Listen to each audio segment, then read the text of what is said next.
वाले पहले व्यापारी कौन थे? तो कहते हैं भारत आने वाले जो पहले व्यापारी थे वो बच्चों क्या थे? पुर्तगाल थे, है ना।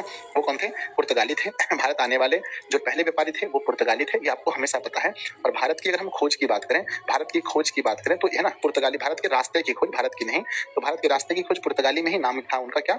Vasco D gamma. क्या नाम था? Vasco D gamma. अच्छा, इसके ईस्वी के बारे में आप लोग मुझे जरूर बताइएगा कि वो भारत ना वास्को डी गामा भारत के रास्ते की खोज करते हुए भारत कब पहुंचा था। सवाल नंबर दूसरा आता है कि उत्तरी एवं दक्षिणी, क्या पूछा गया है? उत्तरी एवं दक्षिणी वियतनाम का एकीकरण कब हुआ था? बच्चों आपको पता है कि जब हम लोग पढ़े थे एक चैप्टर जिसका नाम था यूरोप में राष्ट्रवाद, वहां पर उत्तरी और दक्षिणी वियतनाम दो हिस्सों में बटा था, तो पूछा गया है कि उत्तरी एवं दक्षिणी वियतनाम का जो है वो एकीकरण कब हुआ था। याद रखिएगा वर्ष 1975 में उत्तरी और दक्षिणी वियतनाम का एकीकरण हो गया था। यहाँ पर याद रखेंगे दो चीजें, एक पहला कि इटली का एकीकरण, इटली का एकीकरण कब हुआ था, ये भी सवाल आपको बताना चाहिए। तो कमेंट बॉक्स में आप लोग लिख सकते हैं कि वर्ष 1971 में इनका हुआ था। और बच्चों इटली का ही नहीं, जर्मनी का भी एकीकरण हुआ था 1971 में। कहते हैं बच्चों की जर्मनी के एकीकरण का वास्तुकार कौन था? जर्मनी के एकीकरण का वास्तुकार कौन था? तो कमेंट बॉक्स में बताइएगा वास्तुकार कौन था, ये आपको आज का प्रश्न है, कमेंट बॉक्स में बताना है। सवाल अगला आता है, पूछा गया है दिसंबर 1929 में किस नदी के तट पर नेहरू जी द्वारा तिरंगा फहराया गया था?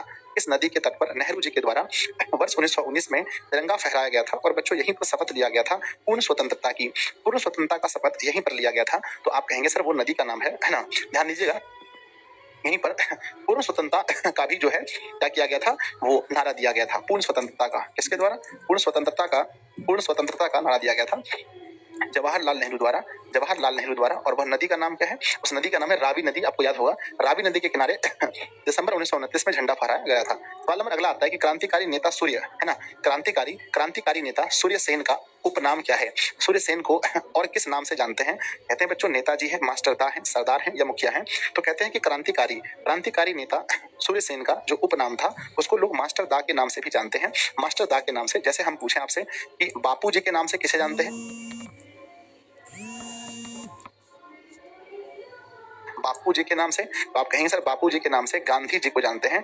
गांधी जी को। अगर आपसे हम पूछें कि बताइए गुरुदेव को, है ना, गुरुदेव के नाम से किसको जानते हैं? तो आप कहेंगे सर गुरुदेव के नाम से हम लोग जानते हैं रविंद्रनाथ टैगोर को, रविंद्रनाथ टैगोर को जानते हैं। अगर मैं आपसे पूछूं बच्चों की ये बताओ कि हम लोग जो है ना, सरदार के नाम से किसे जानते हैं? सरदार के नाम से, तो सरदार के नाम से वल्लभ भाई पटेल को सरदार के नाम से जानते हैं। मेरे बच्चों आगे बढ़ते हैं। सवाल आपके सामने आता है कि राष्ट्रीय जो मार्ग 1 है, राष्ट्रीय जल मार्ग 1 जो है वो कहां से कहां तक जाता है? मेरे बच्चों यहाँ पर आपका नॉलेज होना चाहिए। सर एक जगह आपने मिस्टेक कर दिया है, ओहो, आई एम रियली सॉरी बच्चों, आई एम रियली सॉरी। सवाल यहाँ पर दिया गया है उत्तरी एवं दक्षिणी वियतनाम का एकीकरण, ये यहाँ पर मिस्टेक है बच्चों, यहाँ मिस्टेक है ना, आई एम रियली सॉरी। मुझे लगता है यहाँ पर गलत है 1871, तो यहाँ तो एकदम 100% गलत है। ये तो 1871 होगा, ये तो बिल्कुल गलत है बच्चों। ठीक है, ये वाला भी मुझे ऑप्शन पर लग रहा है, ये वाला भी देखना, शायद 1875 होगा क्या, ये वाला देखना, मुझे यहाँ पर भी शक लग रहा है। ये वाला डेट उत्तरी एवं दक्षिणी वियतनाम का, ये जो 1800 में होना चाहिए या सब कुछ यहाँ 1900 में दिया गया है, इसको एक बार देख लेना। शायद ये मिस्टेक, मैंने डेट को देखकर मैं कंफ्यूज हो गया, डेट के अकॉर्डिंग मैं कंफ्यूज हो गया बच्चों। ठीक है, इसको ये वाला डेट देखना, हमारे इलाहाबाद से लेकर के हल्दिया तक है, ये आपको पता होना चाहिए। ऑप्शन नंबर बी सही है। सवाल नंबर हमारा 6 आता है। सवाल नंबर 6 देखेंगे, निम्नलिखित में से कौन सा उपभोक्ता उद्योग है? एक भी सवाल इसमें ऐसा नहीं है जो सवाल एग्जाम में ना पूछा गया हो और जो सवाल बच्चों एग्जाम के लिए इंपॉर्टेंट ना हो। बहुत महत्वपूर्ण सवाल है। पूछा गया निम्नलिखित में से कौन सा उपभोक्ता उद्योग है? तो बच्चों उपभोक्ता उद्योग में हम लोग चीनी उद्योग का नाम याद रखते हैं, ये हमारा उपभोक्ता उद्योग है ना। और आपसे पूछा गया कि छोटे पैमाने का उद्योग, छोटे पैमाने का, तो ऑप्शन में हमेशा क्या रहता है? छोटे पैमाने का उद्योग पूछा जाएगा। तो ऑप्शन के अकॉर्डिंग आप लोग बताइए कि छोटे पैमाने में ऑप्शन में क्या दिया रहता है। अगला सवाल आता है कि गिर राष्ट्रीय उद्यान क्या पूछा है बच्चों? गिर राष्ट्रीय उद्यान जो है वो कहाँ स्थित है? ऑप्शन है अरुणाचल प्रदेश में, बिहार में, असम में या गुजरात में। विद्यार्थी जी ध्यान दीजिएगा, गिर राष्ट्रीय उद्यान कहाँ स्थित है?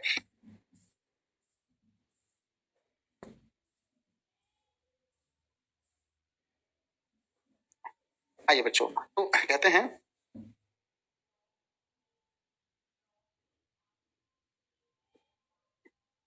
चलिए बच्चों, यहाँ पर कहा गया है कि गिर राष्ट्रीय उद्यान के बारे में, ये बच्चों हमारे गुजरात में स्थित है ना। गौ से गुजरात और गौ से गिर होता है, तो गिर राष्ट्रीय उद्यान जो है वो गुजरात में स्थित है। याद रखिएगा गिर राष्ट्रीय उद्यान कहाँ पर है? गुजरात में स्थित है। सवाल महत्वपूर्ण है बच्चों। अगला सवाल आता है, ध्यान दीजिएगा। सवाल पूछा गया कि प्रथम हमारा पृथ्वी सम्मेलन कहाँ आयोजित हुआ था? प्रथम जो है पृथ्वी सम्मेलन वो कहाँ हुआ था? तो पहली है ना, पहले पृथ्वी सम्मेलन की हम बात करें तो बच्चों याद होगा है ना, कहाँ पर हुआ था, हम लोग याद करके रखे हैं कि पहला पृथ्वी सम्मेलन जो हुआ था वो रियो डी जेनेरो में हुआ था पहला बच्चों, और दूसरा हुआ था न्यूयॉर्क में, ये दूसरा हुआ था न्यूयॉर्क में, और जोहान्सबर्ग में तीसरा हुआ था।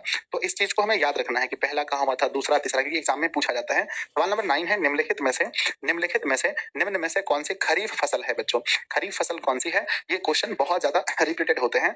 खरीफ फसल कौन सा है, गेहूं है, चना है, मटर है, कपास है। इसमें हमारा जो गेहूं है वो हमारा रबी फसल में आता है, और जो हमारा रबी फसल में गेहूं आता है, चना, मटर, कपास, इसमें हमारा बताया गया है कि खरीफ फसल कौन सा है। खरीफ फसल जो चना, मटर या कपास, चना मटर तो दाल में ही आ रहा है, तो मुझे लगता है कि ये सब रबी में आना चाहिए, तीनों रबी में आ जाएगा, ये सभी रबी में, तो कपास हमारा हो जाएगा खरीफ फसल में। ऑप्शन डी देखना बच्चों, कपास देखना, तो कपास सही है ना, ये ए तो होगा नहीं, और चना मटर तो दोनों साथ में होगा, जब चना होगा 10 में कहते हैं। सवाल है ना, बांध को आधुनिक भारत का मंदिर किसने कहा है, जो बांध है वही हमारा मंदिर है, क्योंकि वो हमें बचा सकते हैं।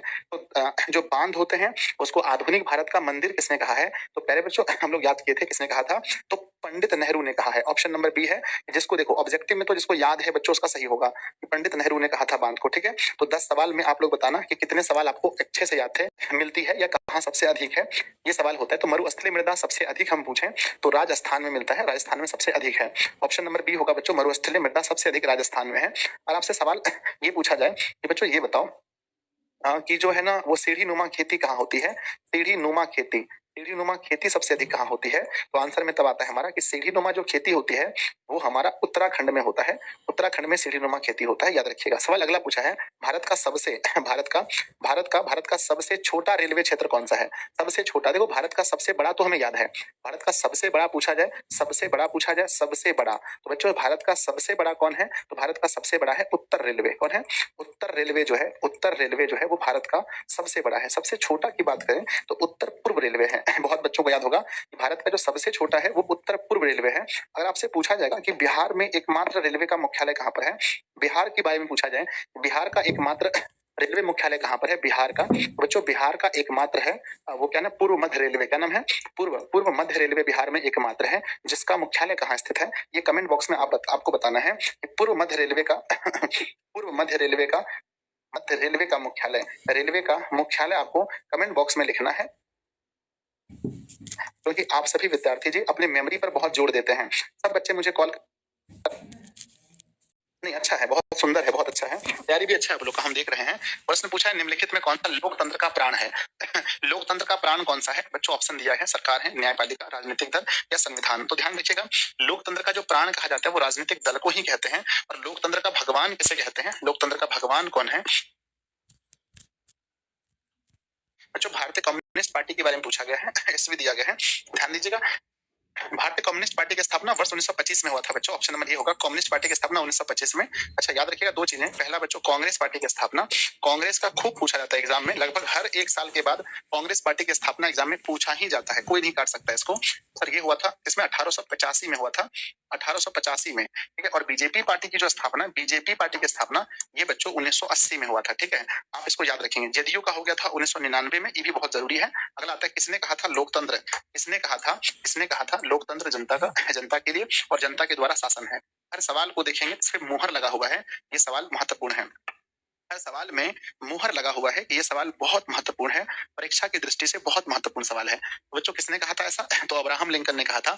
अब आपको ये बताना है कि अब्राहम लिंकन जो है वो किस देश के व्यक्ति हैं, किस देश के हैं, ये आपको कमेंट बॉक्स में बताना पड़ेगा। सवाल नंबर लिखा है 16, भारत में पूछा गया, भारत में कौन शासन प्रणाली है, भारत में कौन सा शासन प्रणाली है। एक भी सवाल आप नहीं कह सकते हैं जो सवाल परीक्षा के लिए इंपॉर्टेंट नहीं है, सब इंपॉर्टेंट है। भारत में जो शासन प्रणाली है वो क्या है, भारत में संसदीय व्यवस्था चलती है, संसदीय व्यवस्था, यहाँ सांसद चुने जाते हैं और फिर संसद जो है वो देश के प्रधानमंत्री को चुनते हैं। सवाल नंबर 17 पूछा गया, ध्यान दीजिएगा कि बच्चों भारत में वोट देने के लिए न्यूनतम आयु क्या होनी चाहिए, भारत में वोट देने के लिए न्यूनतम आयु क्या होना चाहिए, ये आपको बताना है। ऑप्शन दिया है, सबको पता है कि वोट देने के लिए न्यूनतम एज जो है वो प्यारे बच्चों हमारा 18 वर्ष है। अच्छा ये बताना बच्चों, विवाह करने के लिए पुरुष की आयु है ना, विवाह के लिए पुरुष की आयु कितनी होनी चाहिए, ये आपको बताना है। अगर एक पुरुष को भारत में शादी करना है तो उसके लिए एज कितना माना गया है, उससे कम एज में अगर आप शादी करते हैं तो इसे अनलीगल माना जाता है। तो आपको कमेंट बॉक्स में जरूर बताना चाहिए ये चीज, है ना।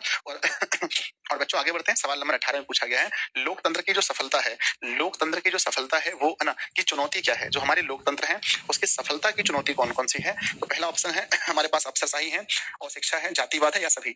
तो ये सभी चीजें जो अफसरशाही है, अफसर लोग अपने आप को बहुत ज्यादा वो समझते हैं, है ना, अफसरशाही है और शिक्षा है, जातिवाद है, ये सब हमारे लिए चुनौती है। ऑप्शन नंबर डी सही होगा। सवाल नंबर 19 देखते हैं, भारत में राष्ट्रीय आपातकाल की घोषणा कब हुई थी? राष्ट्रीय आपातकाल की घोषणा, ये आप लोग घर पे खूब पढ़ते हैं, आप लोग अच्छे से याद रखे होंगे कि भारत में राष्ट्रीय काल की जो घोषणा है वो कब हुई थी। राष्ट्रीय आपातकाल की घोषणा वर्ष 1975 में हुई थी। और किस प्रधानमंत्री के कार्यकाल में? इस प्रधानमंत्री के कार्यकाल में, तो प्रधानमंत्री जी का नाम आप सबको मालूम है, ये बच्चों इंदिरा गांधी जी के कार्यकाल में हुआ था। इंदिरा गांधी के कार्यकाल में पूछा जाएगा कि भारत में पहली बार गैर कांग्रेसी सरकार कब बनी थी? तो ये भी आपको पता है कि गैर कांग्रेसी सरकार पहली बार कब बनी थी? तो आपको पता होना चाहिए कि वर्ष 1977 में गैर कांग्रेसी सरकार बनी थी। आपको ये बताना है ये जो सरकार बनी थी गैर कांग्रेसी, ये किस पार्टी की सरकार थी? ये आपको कमेंट बॉक्स में भरना है, ये किस पार्टी की सरकार थी। सवाल नंबर अंतिम है, कहते हैं अंत भला तो सब भला होता है। सवाल है कि बच्चों सुनामी से प्रभावित क्षेत्र में मकानों का जो निर्माण है वो कहाँ करना चाहिए? एक एक सवाल ऐसे हैं जैसा लगता है ये सवाल बोर्ड परीक्षा के लिए ही बने गए हों। बहुत अच्छा लगता है, बहुत सुंदर लगता है। सवाल पूछा गया सुनामी प्रभावित क्षेत्र में मकानों का निर्माण कहाँ करना चाहिए? तो हम लोगों ने उत्तर पढ़ के रखा है पहले से ही कि इसे हम लोग समुद्र तट से दूर करना चाहिए। ऑप्शन नंबर बी सही है।